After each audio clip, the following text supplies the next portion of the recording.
Good morning, boys and girls. We just finished our lesson and we talked about the country of Iceland.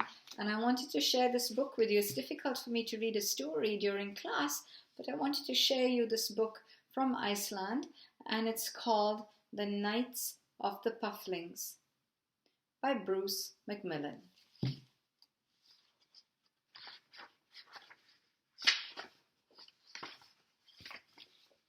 Heimaey Island in April.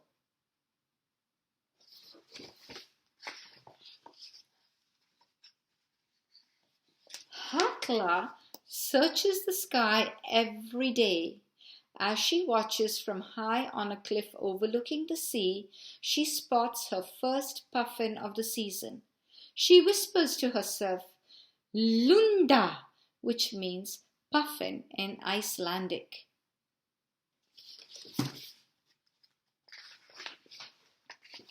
Soon the sky is speckled with them. Puffins, puffins everywhere. Millions of these birds are returning from their winter at sea. They're coming back to Hakla's island and the nearly uninhabited islands to lay eggs and raise puffin chicks. It's the only time they come ashore to lay their eggs.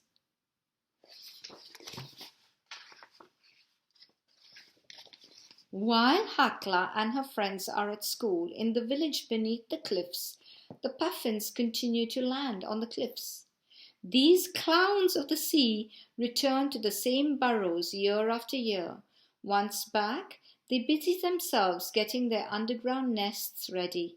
Hakla and all the children of Heimaey can only wait and dream of the nights of the pufflings yet to come.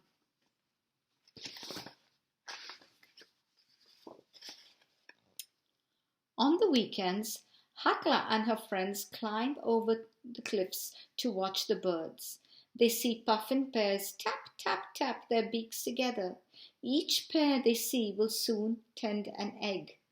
Deep inside the cliffs, that egg will hatch a chick.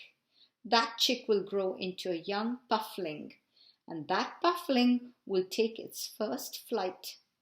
The nights of the pufflings will come.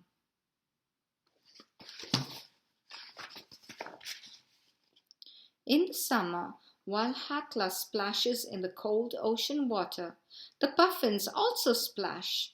The sea below the cliffs is dotted with puffins looking on the waves. Like Hakla, many puffins that ride the waves close to the shore are young. The older birds usually fly further out to sea where the fishing is better. The grown-up puffins have to catch lots of fish because now that it's summer, they're feeding more than ever than just themselves. They have to feed a lot of little pufflings too.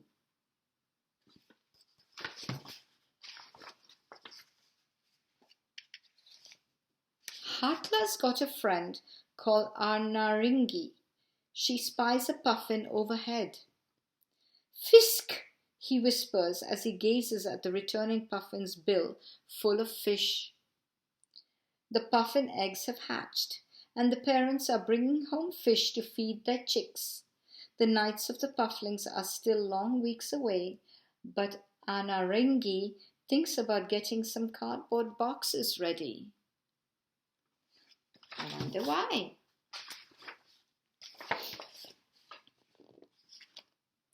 Hala and her friends never see the chicks. Only the chicks' parents see them. The baby puffins never come out. They stay safely hidden in the long, dark tunnels of their burrows. But Hakla and her friends hear them calling out for food. Peep, peep, peep. The growing chicks are very hungry. Their parents have to feed them, sometimes 10 times a day. And they carry many fish in their bills. All summer long, the adult puffins fish and tend to their feathers. By August, flowering baldusbro blanket the burrows. With the baldusbro in full bloom, Hakla knows that the wait is over. The hidden chicks have grown into young pufflings. The pufflings are ready to fly and will at last venture out into the night. Now it is time.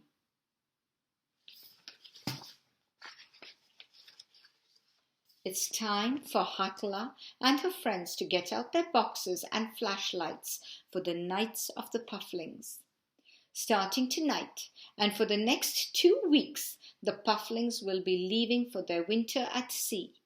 Hatla and her friends will spend each night searching for stranded pufflings that don't make it to the water. But the village cats and dogs will be searching for the pufflings too. It will be a race to see who finds the stray pufflings first. By 10 o'clock, the streets of Haymay are alive with roaming children with their cardboard boxes. In the darkness of the night, the pufflings leave their burrows for their first flight. It's short, wind-flapping trip from the high cliffs. Most of the birds land safely in the sea below, but some get confused by the village lights. Perhaps they think the lights are moonbeams reflecting on the water. Hundreds of the pufflings crash land in the village every night. Unable to take off from the flat ground, they run around and they try to hide. Dangers await.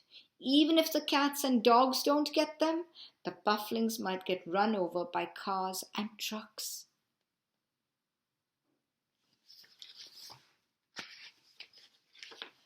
Hatla and her friends race to the rescue. Armed with their flashlights, they wander through the village. They search dark places. Hatla yells out puffling in Icelandic, Lundi paistja. She has spotted one.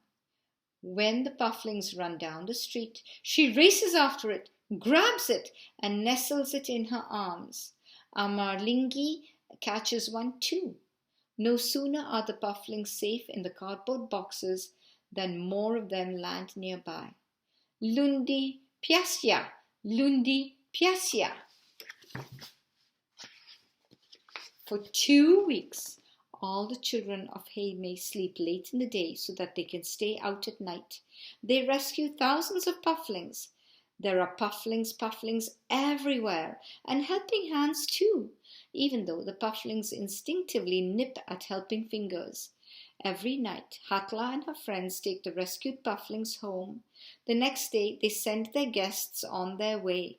Hatla meets her friends, and with the boxes full of pufflings, they hike down to the beach.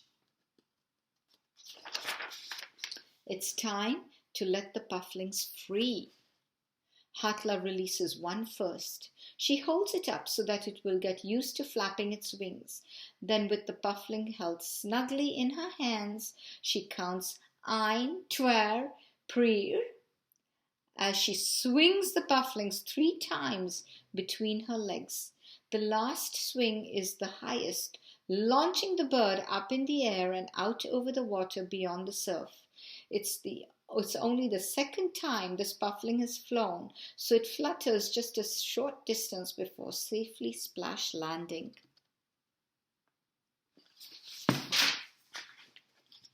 Day